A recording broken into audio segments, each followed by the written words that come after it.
So Don, how many topics did you say they came up with? They came up with about 78 different canon lines at the Lateran Council. So there weren't 78 topics per se, but they ended up producing 78 statements that related to topics. Sometimes multiple topics are within the same statement, and then sometimes the same topic is covered over multiple statements.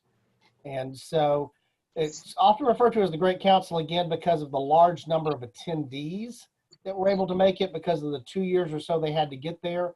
But because they had 2 years or so to get there, they also had plenty of time to think about what they wanted to cover at the Lateran Council. And again, there was a lot of backdrop going on historically at this particular time as well. So it led to a very prolific output in terms of the things that were covered. So as we go through these, I'm just going to go through a list here to start of the major topics, because we're going to come back and revisit most of them, but I'm going to do a quick summary. And of course, if you have questions, stop me. So one of the first things that happened at the council was that they covered, or they produced canons that talked about how salvation worked, and particularly the role of the church in salvation. So just doing a little bit of a quick review. Do you remember which of the three modes? We're going to eventually study 6 of them, but do you remember which of the 3 modes is primarily the mode of salvation that's understood through the Catholic Church? And if you do, I'll be very impressed. Kathy will probably look at her notes, but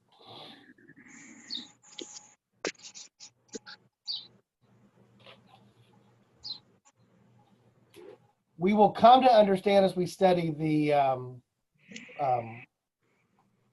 Reformation how we come to what we hold to, which is a vicarious substitution.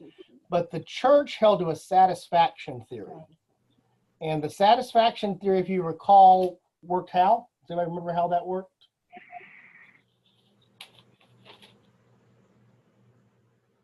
Good morning. That God's honor had been sacrificed or had been wounded, and thus the sacrifice of Christ was to basically restore what God had originally offered, and the reward that was offered as a result of what Christ did is in the form of merit and grace, and that merit and grace is distributed how? Through the church. So we're going to see that when we go into a little bit more detail here, where they sort of clarify a little bit more in one of the early canons about how salvation works through the church. So we'll spend some more time on that today. So not going to dwell on it here, but remembering this is an important backdrop. This is really, really important because of where we're about to go in the Reformation, because this is going to be one of the major things discussed during the Reformation. By the way, good morning, Diana and DNTM. Good morning. I'm guessing that long string there might be Doug. A name only computer can love. Yeah, I guess it's Doug. I don't know why it's not showing my name, but yeah. I assumed it was you. So glad you could join us, particularly since you guys are out and about. So the second topic was actually transubstantiation. So can somebody in 2 sentences or less explain transubstantiation for me?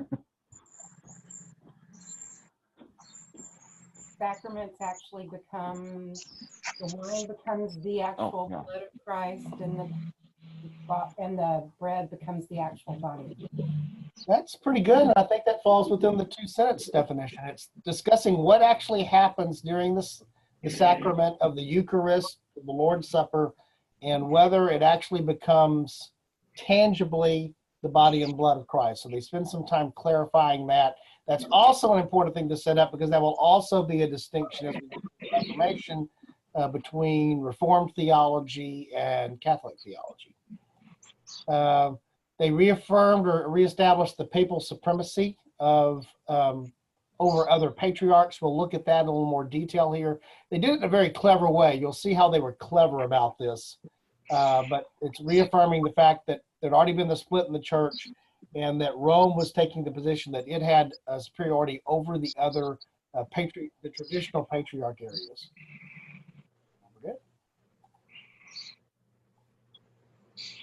All right. They put in a requirement that everyone go to confession at least once a year. We'll spend a little time talking about that. That's not as big an issue as some of the others are, but it's there. They were very clear or clarified rules on usury. Usury being, in the modern sense, we use that term to describe charging excessive interest. At that time, the view of the church was that a Christian could not issue a loan and charge any interest. To charge any interest on the loan was to be usurious. So we'll talk about how they clarified that in one of the canons and also how that played out in something else that's very important.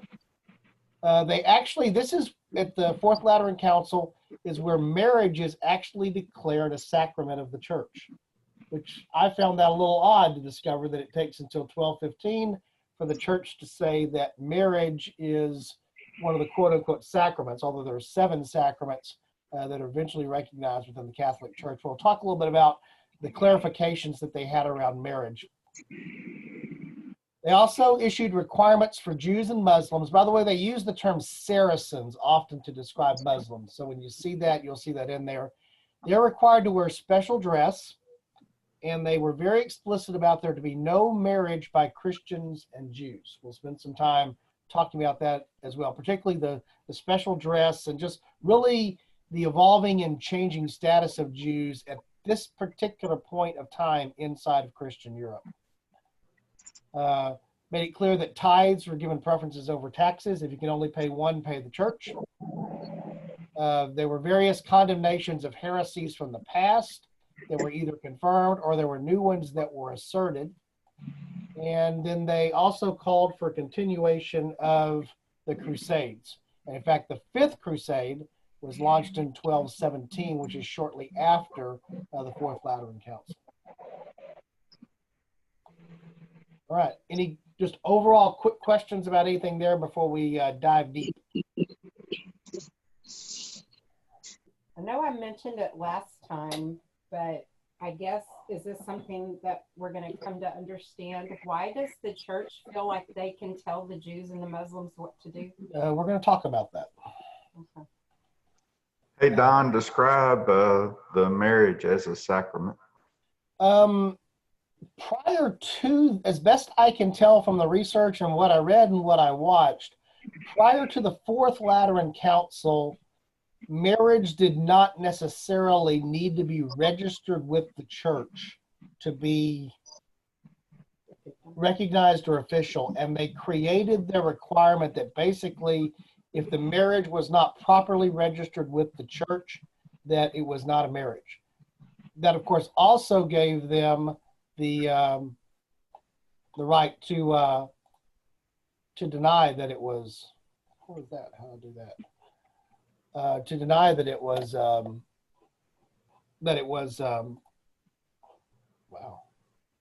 there's something going on with my monitor here. Okay, to deny that it was actually something that came from the church.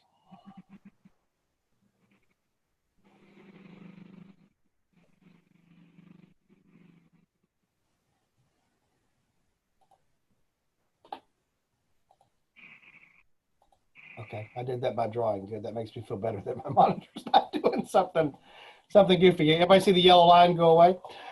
Yeah, your artwork went away. Yeah, I didn't create the artwork intentionally, so I was a little scared for a second that my monitor was acting up or doing something goofy. All right, so I think I did that accidentally. I'm not sure. That's okay.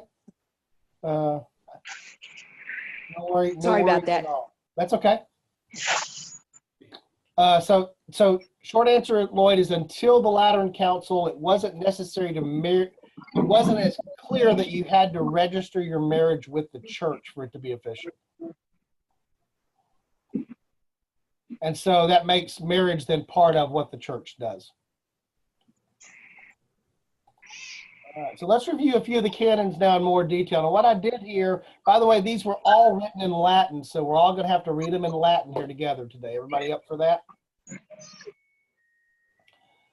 I actually found English translations, and in most cases here, I highlighted the things to really focus on. So in several cases, you're going to see a big part jump up on the screen.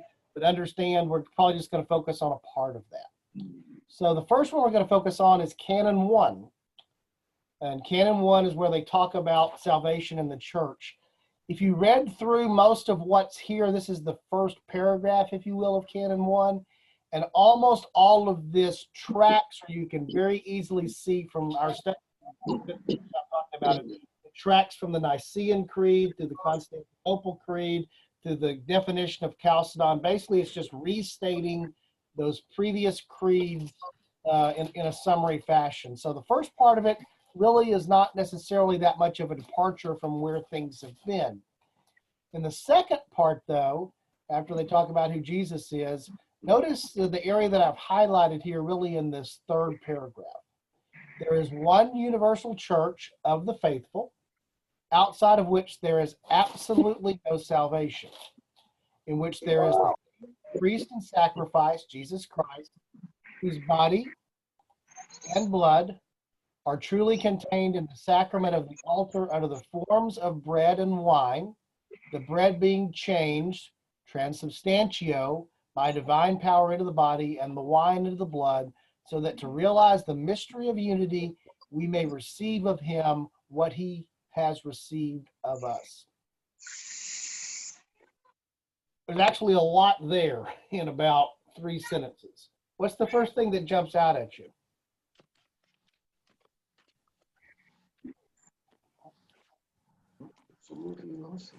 No salvation except through the church. Yeah. So what do you think about that? Well, I didn't think salvation came through the church. I thought it came through Jesus Christ. Yeah, and they make it clear that there's only one, the same priest and sacrifice, Jesus Christ, but it clearly says even before that, that the salvation is through the one universal church. So how do you think they defined one universal church? Their church. Catholic Church. Yeah. Do you think that at this point in time, this included what we call today the Eastern Church? Somebody has their microphone on and stuff is getting bleeped out, Don. We didn't hear what you said. Who do you think? Do you think the Eastern Church was part of that church? No. Right. Here we're talking about little c Catholic becoming big C Catholic. And so what does that mean if you can't be saved outside the church? Well, I think it's hard for me to kind of wrap my head around it, because people that were Christians were part of the little c church, but now they're, again, if I were some farmer's wife on something, in some little town someplace, and I attended the local church, I considered myself the church, and all of the other farmers' wives probably went to the same church that I did. And we realized that because we were part of the church, that not necessarily that the salvation came from the church, but we were all in the church together. But now I know that there's this distinction between the Western Church and the Eastern Church, and they're basically, the Western Church is saying, you may do everything else right over there, but you're not part of us, so you're doomed to hell. So I don't know. I mean, I grew up where, the church was, I'm a Baptist, and my neighbors across the street, they go to the Methodist church, so they're Methodists. And, my friend from school, she goes to the Lutheran church, and my other friend from school goes to the Catholic church. And,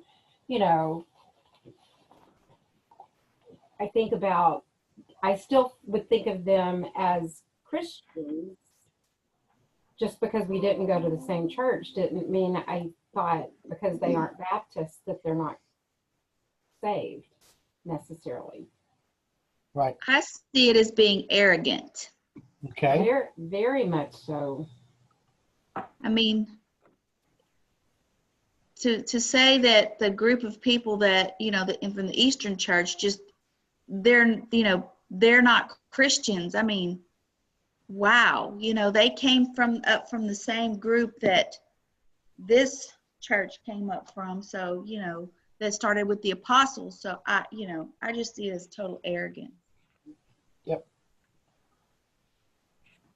Are they excluding the Eastern Church, or are they trying to unify them with them? That's a good point, Bo. The answer is both.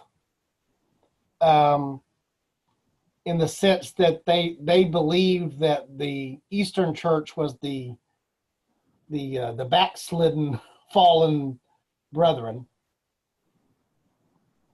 But I probably should have highlighted the last sentence here as well, in the sense that the sacrament, which they talk about here, so the Eucharist, which is at the center of this paragraph, can only be administered by whom? A priest who's been duly ordained in accordance with the keys of the church, which Jesus Christ himself gave to the apostles and to their successors. There's this key language.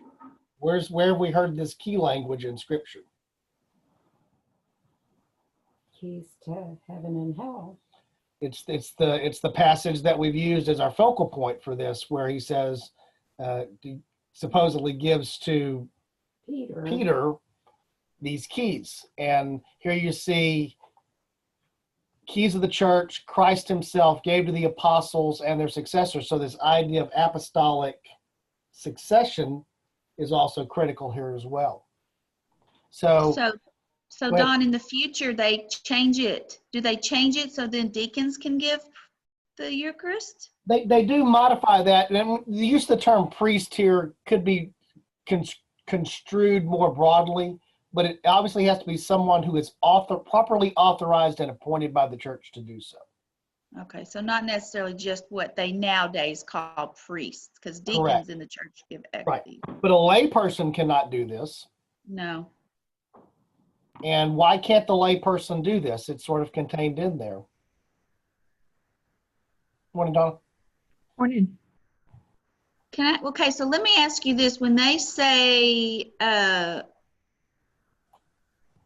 can give the Eucharist, so they're talking about the one who blesses it, and is it that mystical transubstantiation? Because I know in the church they use multiple lay people to actually distribute. Correct. Well, some do. There are some congregations who won't do that. In fact, there's some, the only person who can touch it is the priest. Even the person receiving it doesn't touch it. They just, they basically say, ah. Well, I don't know if I've ever said this before, but I know the priest one day, if he puts it into their hands, he's noticed that some of them were kind of brushing their hands off, after they put it in their mouths themselves. And he said, no, if I put it in your hand, you must lick your hand afterwards. Right. You can't brush your hands off. But because this is maybe a crude way to say it, but it drives the point home. You can't just be having some Jesus rub off on some stuff, because the actual belief is that it becomes an actual body, and that the wine becomes the actual blood. This is, and that's why when if they don't finish all of the wine in the cup, someone has to drink everybody else's backwash. Correct. Wait, say that again? You can't just throw it out. So when they drink, normally they share one cup. Everybody goes up and they share, several cups sometimes because they have it distributed. But they drink out of one cup. And if everything in that cup does not get, drank, then whoever has that cup has to drink it after everybody's backwash. So, I know. You see, or in some instances, they actually use something that's placed underneath the parishioner's mouth just in case it were to actually accidentally drop to catch it. Yeah. Yeah, because Don was listening to this thing and it said, you know, if the priest has blessed it and the bread gets broken and like a little bitty crumb falls to the ground and a mice or rat later comes and eats that little thing, all of a sudden the mice or the rat has now partaken of the body of Christ, because once it's transubstantiatio, then if that's truly the body and if that's truly the blood, then how does it no longer be that if it's not? I just don't understand how logical people can believe that. One of my best Catholic friends, she, to this day, she believes that when she takes part in her Mass every Sunday, she believes it. She believes it is the body, it is the blood. I haven't asked her about what if it's spilled, what if it's, you know, dropped on the floor accidentally, you know, but it's so foreign to me. Again, growing up Baptist, it was a little bitty piece of cracker and grape juice. I mean, you know, maybe if it had been wine, maybe, and somebody had been telling me that it literally becomes the body and the blood. But as an adult, to try and wrap my head around that, I can't. Well, the school, the church that our school, they use the little wafers, and they even have the gluten-free wafers for the students who have to have gluten-free stuff. So, and I haven't been since the COVID stuff. I haven't been to see how they handle the Eucharist, so I don't know how they. I know they still do it because some of the parents were upset that their children were not receiving the Eucharist, even though they were attending Mass. So they were insisting that the priest administer the Eucharist. So I haven't been to see how it's done. I guess I'll be going shortly and see. Yeah. But and again, the Eucharist is tied here to how this salvation is represented and delivered. This is all tied together. We're not going to spend as much time here on this because we're going to get to revisit this in the Reformation, seeing how it was debated and discussed. It's I think more enlightening to look at it in terms of, there's another term, not transubstantiation, but consubstantiation, that we will run into during the Reformation, which was Luther's position, which is different than this. So we'll come back to this, but I mainly just want to point out three really important things out of Canon 1 here of the Lateran Council. One, what is the source of salvation outside of God's gift? How is it? It's administered through the church, the one universal church. It's administered through the sacrament, and the only one who can do this mystery thing with the sacrament is someone who has been duly appointed and anointed by that one church. So if you are a Native American living in North America in 1215, what is your position on being able to be saved? You can't be. Other than what you might see in some of Paul's writings about how God reveals himself through nature and how you can come to that, you can't experience salvation in the same sense of a Christian in Rome in 1215 because you are outside of the universal church.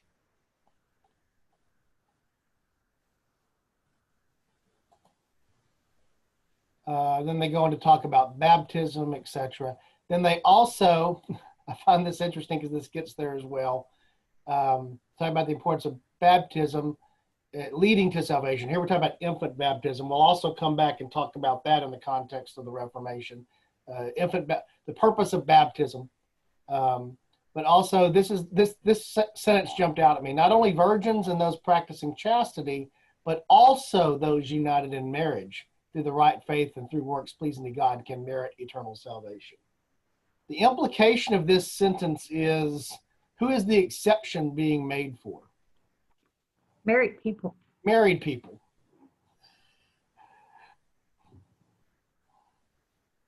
That just sort of jumped out at me. And of course, this is now the period of time where it's now become the norm or the practice that clergy will not be married. This is in the last 100-ish years before this council is when that's being clarified and tightened as we get up to this point. So all of that's contained in Canon 1. So again, Canon 1 begins with sort of a reaffirming of the councils and creeds we're familiar with, leads down to this explanation of salvation through the church, and then ultimately through the role of baptism and moving forward. So it's Canon number 1 for an important reason. It's the fundamental concept of salvation. And again, we will come back and talk about every element of this when we actually get into the Reformation proper, because that's going to be one of the things that is contested during the Reformation, is each of these points. Canon 5 jumps, and again, we're not going to hit all 78 of them, talks about the primacy of Rome. And so here, they renew the ancient privileges of the patriarchal sees. The patriarchal sees, remember, those 5 areas that were established in some of the early councils. So we had Rome, we had Constantinople, we had Antioch, we had Jerusalem, and Alexandria. So they recognize that, yes, there are those 5 areas, those patriarchal sees, so we agree with that. So they have their privileges after the Roman Church, which by the will of God holds over all others the preeminence of ordinary power as the mother and mistress of all the faithful. Not that of Constantinople shall hold first place, Alexandria second, Antioch third, and Jerusalem fourth. Is Constantinople really in first? No, Rome is. Yeah. It's because it's after Rome, right? I think it's really clever here. It reminds me of a beauty pageant. There's the first runner-up. They're first, except they didn't win the pageant, right? But they make it very clear here that Rome is the leading.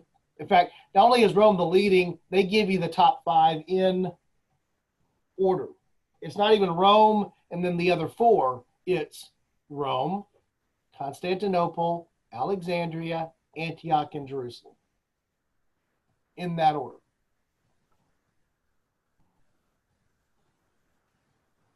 Questions about that? So isn't the Eastern Church pretty much in Constantinople? Yes. So then they're still recognizing Them the Eastern Church. However, if you go back to, that's where what is the church, right? The catch is, who do you have to have in order to administer the sacrament? A priest that's been Appointed by Rome. in accordance with the keys. Ordination from Rome. Correct. So there are churches in Constantinople that still follow the leadership of the Western Church? There are some churches in what was the eastern part of the empire that are Latin churches that do tie themselves back to Rome. It's not an absolute split on the map in that respect, but it's a rare So those thing. churches are okay. Correct. But the churches who Rome is falling out of favor with, that are the Eastern churches, they're still outside of the church, and they wouldn't be considered in that. There's at least the question about whether they can actually properly administer the sacrament, and if you can't properly administer the sacrament, there's the question of, are you actually saved? Because remember, who's distributing the merits of salvation under the concept of satisfaction? Christ satisfies God. God gives the merits. The merits are distributed to man. And the process by which the merits are distributed is, as was clearly stated here, is the church.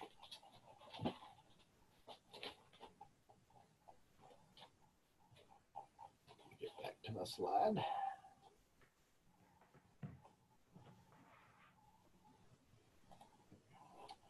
All right.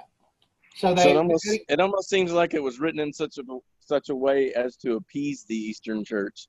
Yeah, one of the commentaries I read talked about that, and one of the things I watched talked about that. Again, it's very clever too. First place is Constantinople, but that first place is only after Rome. I agree, Bill. Canon 21 is the annual confession requirement.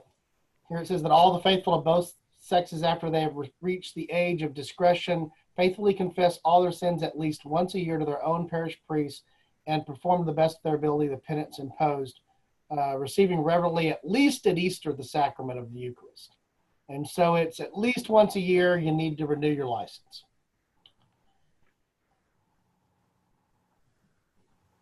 And notice that the punishment for not doing this at least once a year is what?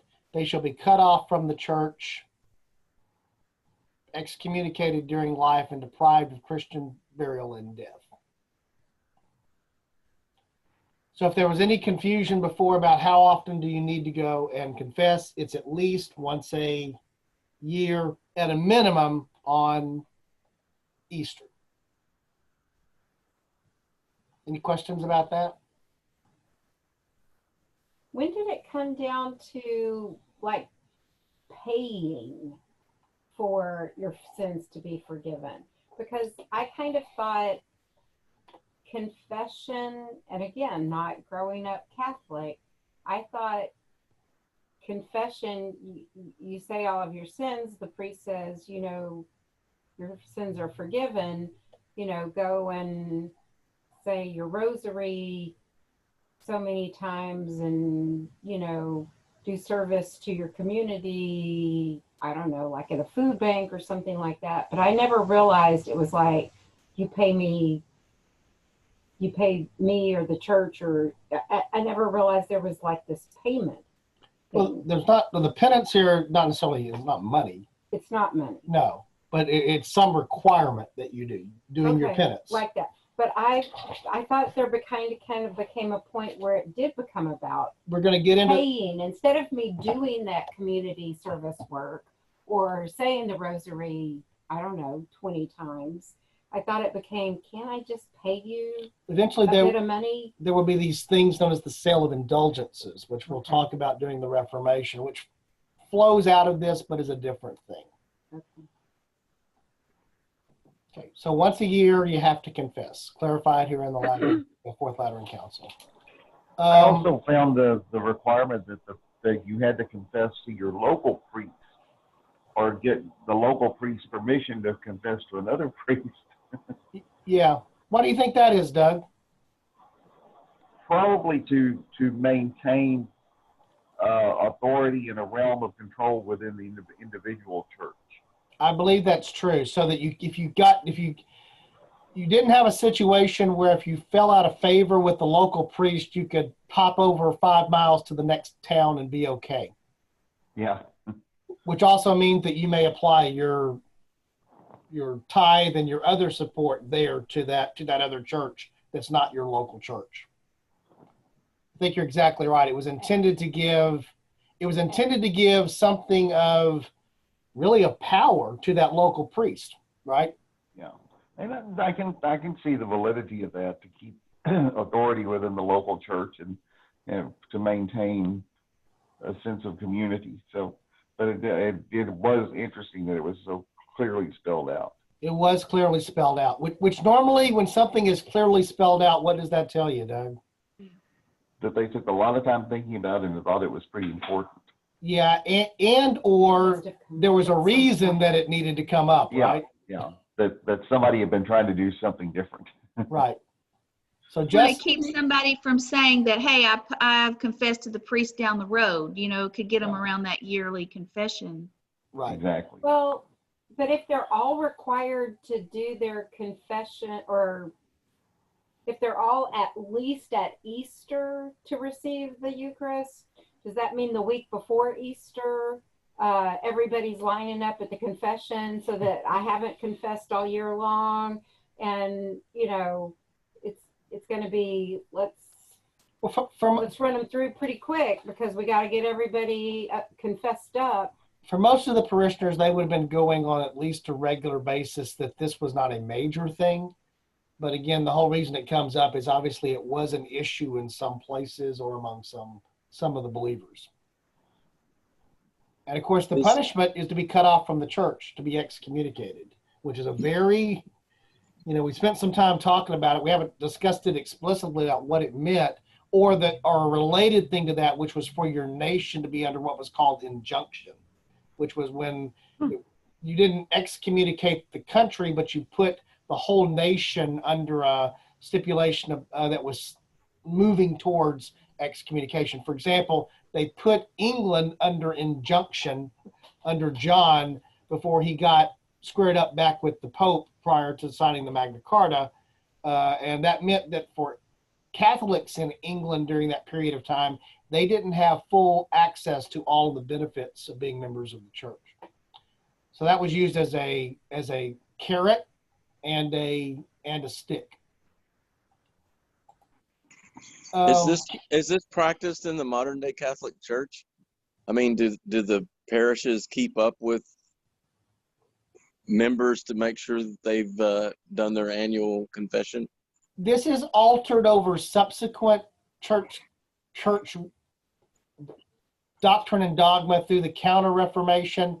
There's a Fifth Lateran Council, for example, that really is tied to the Counter-Reformation. And then subsequent things like the early 60s, the Second Vatican Conference. So I don't specifically know the answer to how record keeping may work there, Bill, but I think this requirement is looked at slightly differently today. But I think it would probably be held up as a good practice at a minimum. Yeah, I just wonder if you went to confession and said, "Forgive me, Father, for I've sinned. It's been 2 years since my last confession." What would he do? Well, your first thing you got to confess is the fact that you haven't been following the rules, right? At that point.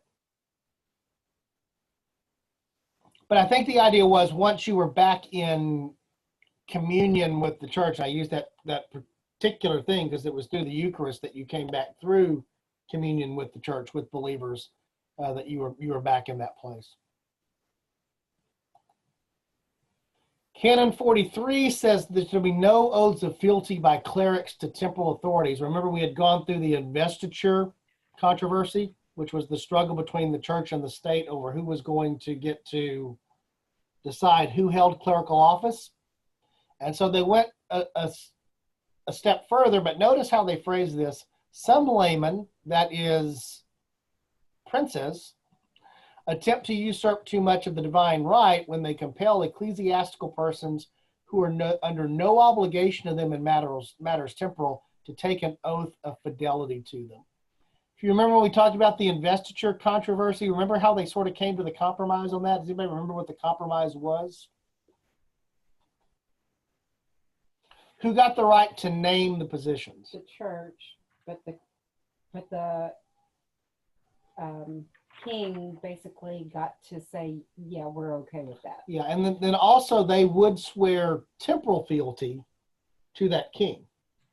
And so this is actually sort of undoing part of that compromise and saying that, yes, they still will to swear temporal authority, but only if it's appropriate. Don't think you can ask for, just because you're a prince, you can ask for someone that's outside your jurisdiction, if you will, to swear fealty to you. That's not the way. Well, fealty, the whole concept of the feudal concept was who owed allegiance and responsibility to each other, both the lord and to the vassal. And so they were just clarifying here the church's role of being outside of temporal authority. In fact, notice what it says here: usurp too much of the divine right. Meaning that, yes, they were affirming the divine right of kings, but the divine right is administered by whom or through whom? The church. Any questions about that?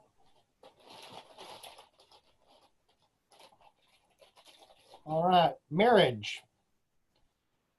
marriage. You notice I got a lot of dots here. This is actually one of the longer ones, and I'll put a link on the Sunday school website to a good resource online where you can go and directly see the canons in their full detail where I pulled these from in English. But here's the things that I wanted to hit here was they forbid clandestine marriages. We'll talk about what that's about here in a minute. We decree that when marriages are to be contracted, they must be announced publicly in the churches by the priest during a suitable and fixed time. But if anyone should presume to contract a clandestine or forbidden marriage of this kind within a prohibited degree, that means marrying someone who is too closely related to you, even through ignorance, the children from such a union shall be considered illegitimate. So a couple of things here. What do they seem to be wanting to make sure goes away? Clandestine or secret marriages. Again, it's sort of what we talked about earlier. If you go out of your way to specifically say it, what does that normally suggest? People had been doing it. It was going People on. were doing it. Yeah. So we think today of a marriage, particularly being something that's often celebrated and done as a ceremony in church. That's a quote unquote modern concept to a great degree. Most of the ordinary citizens of Europe, ordinary Christians in Europe, there was no real marriage ceremony. There was no real anything. In fact, it was not uncommon for, just, okay, we're married, she moves into my house kind of thing.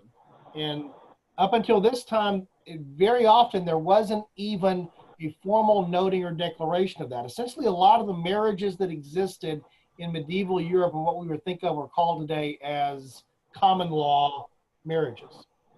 So that also meant if for some reason there was something that went on in the marriage and it had not been officially proclaimed, what was just as likely to happen? They would just cease to live together. And so then the question would arise about children that had been born out of that relationship. Are they legitimate, illegitimate? What about inheritance? That type of thing.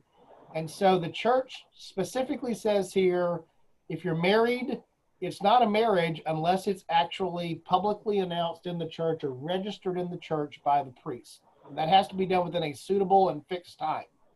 So basically you can't be married unless the church knows that you are married. By the way, in many places you also had to pay a small little tithe or tax for that registration cost. What you doing? That was also a benefit for the church. So why do you think the church would be so adamant about this? You trying to go to your Sunday school? Well, they want to make sure that the people that are getting married are good church people. Yeah, and again, that there's no confusion in the community about who's married and who's not married. This sounds to me like it's a little bit of a power struggle between the church and the state in who gets to define marriage and therefore who gets to define how property is handed down or controlled. That's part of it. There's no doubt about that, because we'll get into some of the things that were happening with property as we move, actually maybe a little bit more today and more into the Reformation. There was definitely an element of that to it. And it may have to do with how feudalism was giving way to the more modern economic system, because then with feudalism, you didn't really, for most of the population, you didn't really have any property to hand down, so it didn't really matter. The only thing you had property-wise was the right to work the property in exchange for protection and other things from the Lord. That if that was you, that was to your father, now you're the eldest, that same obligation is given to you in exchange for that land. So this is where we first see marriage becoming essentially something in the church. This also means that if the church can say what is a marriage, what does that also say the church can do? What isn't a marriage? What is a marriage? And that's going to be something that comes up time and time again for political reasons as well. Yeah. Does any of, go ahead. I just was, so clandestine marriages are generally what we would consider common Shotgun law wedding. marriage, or well, not even a shotgun wedding, but actually just two people living together for convenience. Yeah, well, it was apparently from everything I read and listened and watched too, there were sort of two things. It was the common way that clandestine didn't refer here to the marriages that weren't registered, so to speak. There were apparently those who just didn't reveal the marriage. So this was clandestine in the sense of a secret marriage. But the interesting thing that went with that was in many instances, since there was no formal registration, it was hard to know what was a real formal marriage versus what wasn't, right? Yeah. Is this what kind of was the foundation for what we know today as marriage licensing and asking if anybody knows of any reason why these two can't be joined together, et cetera? That's part of it. For example, one of the reasons might be they're too closely related. Yeah. We were going through some old papers. I was on one of my wild bents of cleaning stuff out, which happens too rarely, and found some old records of Karen's dad of when he had married people. And, you know, it was a statement that by his authority as a pastor in the church, right, that so-and-so was married to so-and-so. It's very, very interesting. And again, they kept normally two things in the context of the church. They kept marriage records, and they also kept, well, three things: marriage records, birth records, death records. Mm-hmm. They were the original county clerks. Yeah.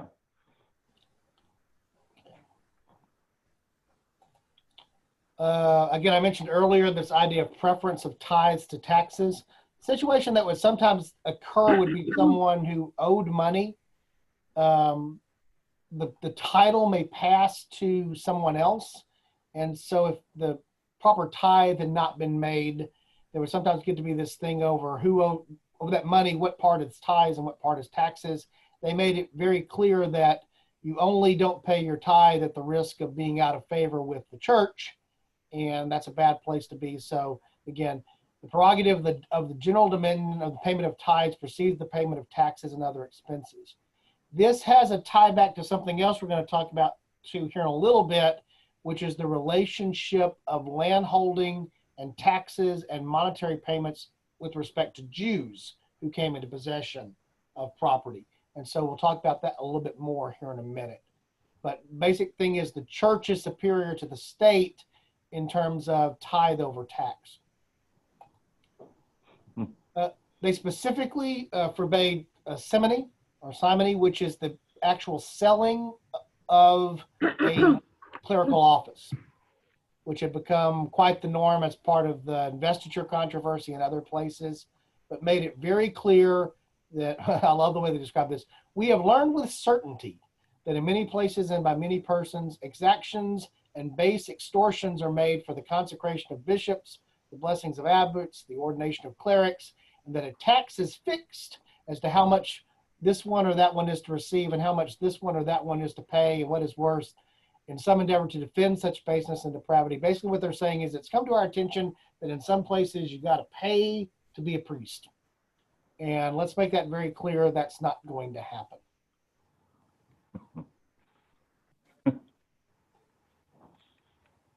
Right. The latter things we're going to talk about here are related to things that were put in the council canons, and we're starting to see the part that relate more to Jews. So let's take a little bit of a step back here before we get into this.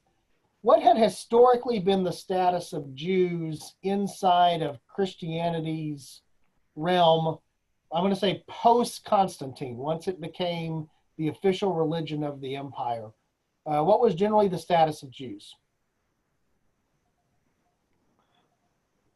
I thought that they had been tolerated.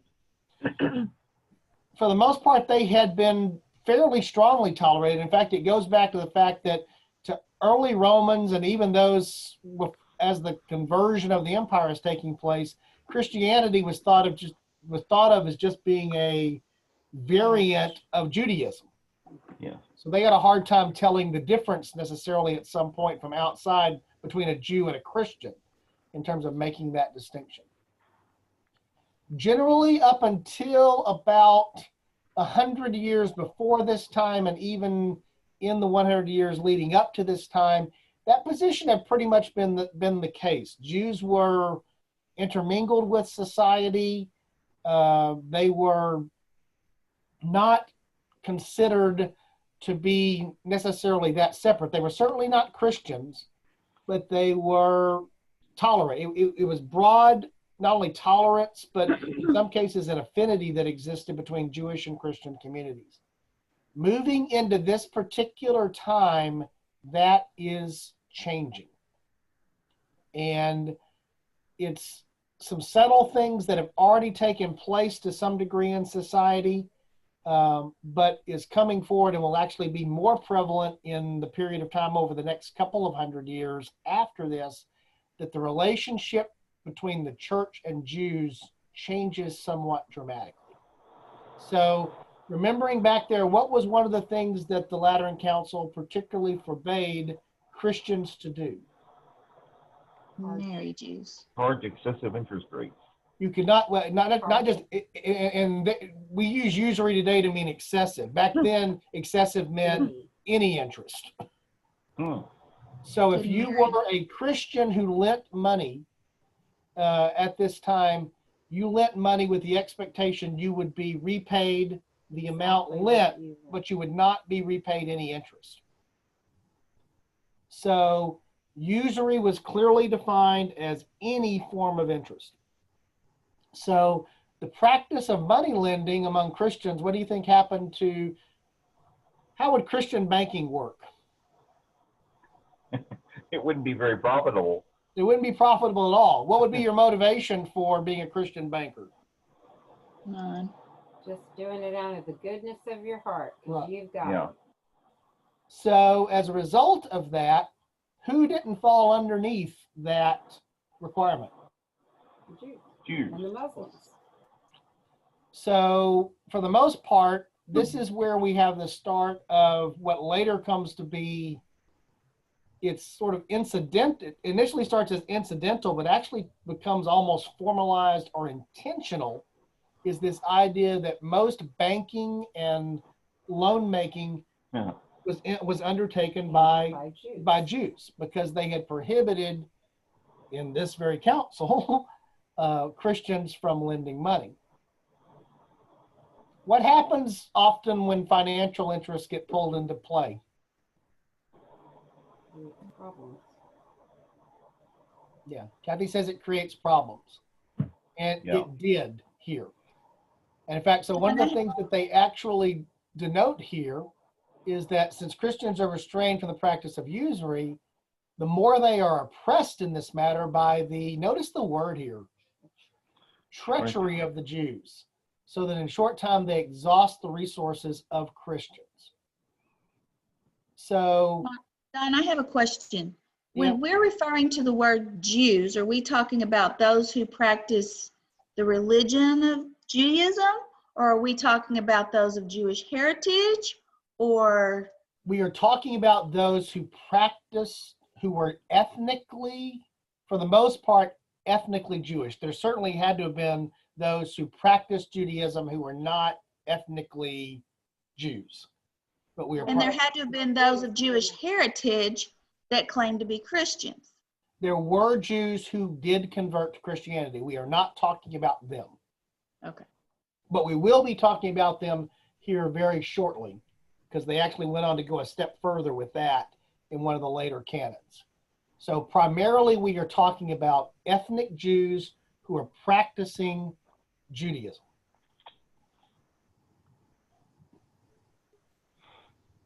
And they are the ones who are doing most of the money lending, because again, it's not a profitable, reasonable business for Christians to do that, because they are prohibited from charging interest. So this particular canon makes it clear that if you end up with a situation where, because property has to be surrendered because of a loan to a Jew, and there were tithes due on that property from the Christian, who has to pay it? The Jew. The Jew. In fact, there was even one of the commentaries that I read, apparently there were some who were trying to work around having to pay tithes or other obligations on certain property by actually intentionally letting stuff fall this way and work around it. So even that was going on, but they wanted to make it very clear. Remember back to that thing, tithes precede taxes, also making it very clear that just because of money lending, because of the property having to be surrendered, that doesn't end the obligation of what was the obligation of the Christian to be imposed upon the Jew. So Don, when it says that in the white paragraph under the first yellow one, when it says the partnership of the Christian shall be denied them until they have made suitable satisfaction for their excesses, is that meaning the business partnership with the lending, or does that mean partnership in just fellowship? What does that mean? We were doing the creative future. I was wondering that too. Meaning their relationship with Christians, and also the Christians will be the Christians themselves, but that they will be denied partnership with Christians until they make suitable satisfaction for their excesses. That's referring to the Jews. In other words, if you don't adhere to this canon, you will not be allowed to lend money to you will not be able to allow others to fall into that same situation. Okay. Basically, you'll be injuncted or barred from this activity until you get it straight. Could it also mean that the Christian, say the Jew had loaned money to a Christian to buy a piece of property, that the Christian was not obligated to pay that money back to the Jew until the Jew had paid the tithe of the church? That would also be correct. And in fact, we will see other things later that were designed to undo that. So that definitely happened. And the other thing to understand, the context that's going on here, we're not quite full blown into it because a lot of it changed as a result of, we talked about this a couple of weeks ago, the Black Death, but more and more because of the Crusades, because of a merchant class that is starting to arise, less of the economy is based on agriculture, which is the basis of feudalism. You do have more and more the need for what we think of as being modern financial instruments and banking. In other words, a society and an economy is rising that needs capital. And so, for example, there's an instance in England in the late 12th century. So this is right before this, where actually we were watching a thing on Friday night, I guess it was, about a castle up in Edinburgh, where they had intentionally brought in, because this was starting to be a thriving area of trade and commerce for merchants, they intentionally brought in Jews to the area to facilitate financing. And then when things went bad and too many people owed, this was before this, by the way, but part of the reason for the motivation for this canon is that it reached the point where what they actually ended up doing was massacring the Jewish population, or threatening to, and hopefully self-massacred. The Jewish population, in many cases, self-massacred themselves. And the very first thing they did after all of these Jewish moneylenders had done that was they went down to the church, which is where the records of debts were kept, and they burned all the records of the debts. So they killed the debt holders and then wiped the records of the debts clean. This was going on. And so there's this period of time, really in about the 50 to 100 years right before this in 1215, where there's a change in the attitude across a lot of Christian Europe, Christianity at this point, the church, towards the Jews. And the idea that Jews were sort of misguided believers in God, the shared roots of the Old Testament, the fact that eventually, if you look at, interpretations of Revelation or other end times prophecies, that eventually they will come to Christ, had changed over to that they were infidels, they were outside of Christianity. In fact, during the First Crusade, as the Crusade forces, so this is back in the very end of the 11th century, 1095, 1096, on their way over to the Holy Land in the northern parts of Europe, mainly across the German principalities, there actually were a series of essentially massacres that took place against Jewish communities there. The concept was, oh, we're going to fight the infidels. Wait a second, we've got infidels right here. Let's take care of that. And so we move into this period of time where there is a tremendous change in the attitude and treatment of Jews. This is going to go on in some way, shape, form, or fashion from this point pretty much forward. Sort of the ultimate expression of it's going to be, for example, the Spanish Inquisition, which is going to be launched in the late 15th century. In the Spanish Inquisition, there actually is effort that's taken directly against the Jews. So there's a theme that's building here. Isn't that a little, I mean, wasn't Christ a practicing Jew? Oh, Sherry, don't bring scripture into this. You're just going to confuse things. But yes. And in fact, eventually what comes to be the case, which even leads to some of the modern Holocaust, is the idea not only that Jews are not Christians, but that they are the ones who killed Jesus. They were the ones who killed Christ. Right. And so it gets even more insidious as time goes on. And we'll talk more about this as we move forward, because it's going to be a background theme of the next couple of centuries, but you can see it weaving its way here in the Fourth Lateran Council. Wait, wasn't Peter also Jewish? Again, you people need to stop bringing scripture into your church stuff right now. So the seeds of anti-Semitism started back then in the church. Really about this time is when it really is starting to not only be there, it probably was there before to a degree, but it's really there in an open, obvious, let's write it down in a council canon kind of way, obviously. So Dawn, so what you said is that the Christians were not to practice usury, right? That's correct. That had been an injunction that had actually gone back for a long time. They were just formalizing it even more so here. So in this, they're still saying that they're not to do it, correct? Correct. That was one of the previous ones that we saw. Gotta find it now. Simony forbidden. They were specifically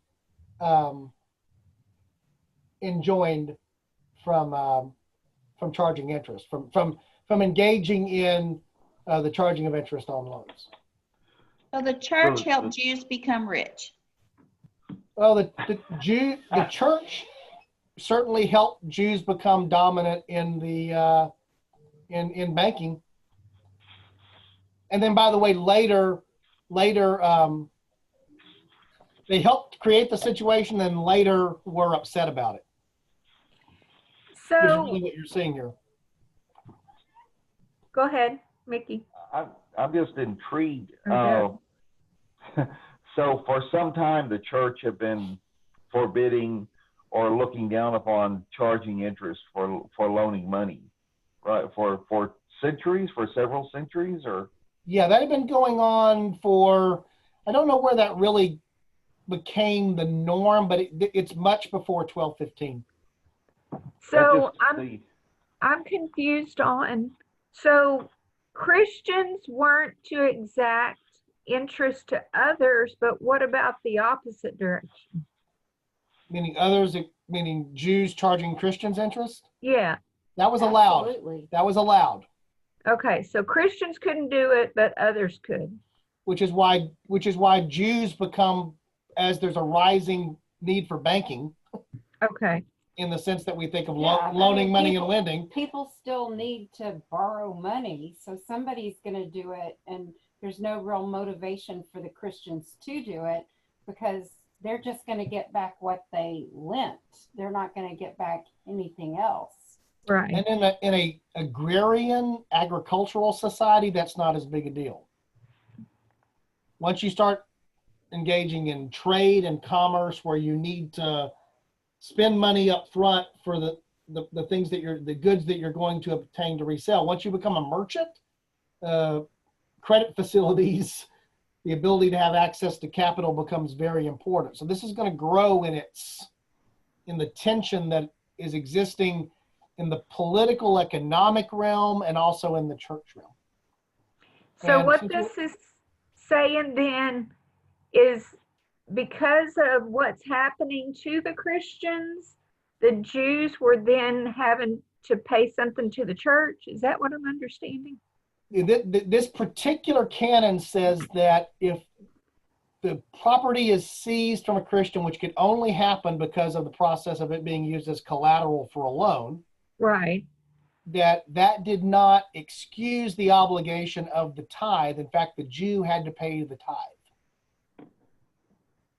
Okay. But why was the church do a tithe on the land?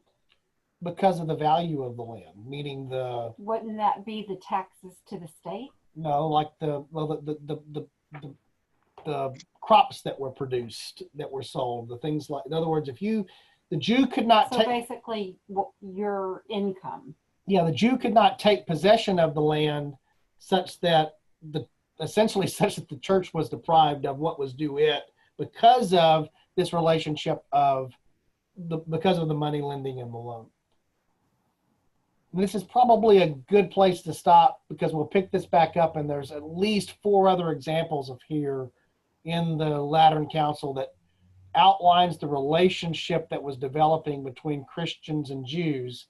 And that's going to become an important thing even as we move towards the Reformation as well. So this is probably a good place to stop because we won't be able to finish it today. Did the church forbid interest at all, or just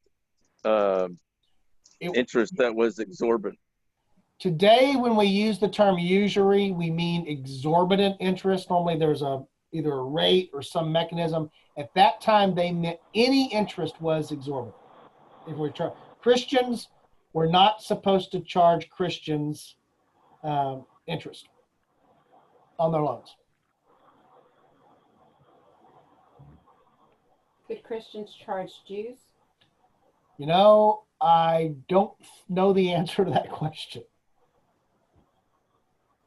But the bottom line is that Christians basically, it became a Jewish thing because Christians correct weren't going to be very profitable in doing it, since the majority of the people were most likely Christian in the area that they were at. And since the economy was morphing and changing to need that more, that's where the extra pressure came in. This had been the case for some period of time, but when you're in an agricultural feudal society where there really isn't the need for money in the sense that we think of it now in the modern sense, it's not as much of an issue. It was becoming an issue. Ironically, it was becoming an issue because what was one of the driving factors in trade and the rise of merchants? What had caused it? It was the Crusades. Yeah. That caused the need for trade, and trade grew out of what happened during the Crusades and the contact with the Holy Land and the other things that are there. So the Crusades helped cause the rise of a merchant class and more of that form of economy, which then turns back around. The church sets this up, saying what is and what isn't allowed, and it comes back full circle. Eventually, it becomes the primary reason that Jews are placed under restrictions and in many cases are actually intentionally and systematically persecuted. Now, the Holocaust in the 20th century is not, by any stretch of the imagination, the first persecution of the Jews inside of the era of the Christian church. Did the secular government at this time enforce these rules put down by the church? Yes. In fact, so much so that eventually, I mentioned how England actually invited a bunch of Jews into England to help facilitate commerce at one point during the 12th century. A century later, under King Edward II, they had expelled all of the Jews from England. They literally, the political act was the expulsion of Jews. You were not allowed to live in England if you were publicly a Jew. If you had converted to being a Christian, that was okay, presuming that conversion was real. We're going to talk about, they even go a step further about those conversions in a latter canon here of this Lateran Council.